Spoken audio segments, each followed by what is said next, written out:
இப்படி ஒரு கிராம அமைப்போடு இப்படி ஒரு பச்சை பசேல்னு ஒரு இயற்கை சூழ்ந்த இடத்துல வருஷம் 325 நாளும் இருந்தால் எவ்வளோ சுகமாக இருக்கும் வச்சு பாருங்கள்.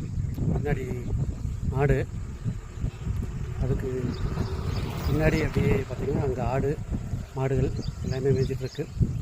நம்ம இருக்கிறது இப்போ வந்து கோபிச்செட்டிப்பாளையம் பக்கத்தில் ஒரு கிராமத்தில் இருக்கோம்.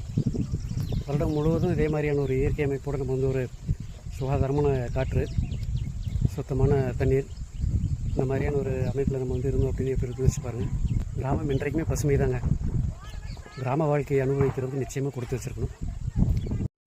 கையை காட்டிக்கிட்டு பாட்டு பாடிக்கிட்டு வரணும் மாப்பிள்ள. இப்படியே ஒரு பாட்டு பாடிக்கிட்டு மாட்டை பிடிச்சிருந்தீங்கன்னா எப்படி இருக்கு? ஏன் மாப்பிள்ள, இந்த வருஷம் இங்கே தான் இருந்து தீபாவளி கொண்டாடுறோம்.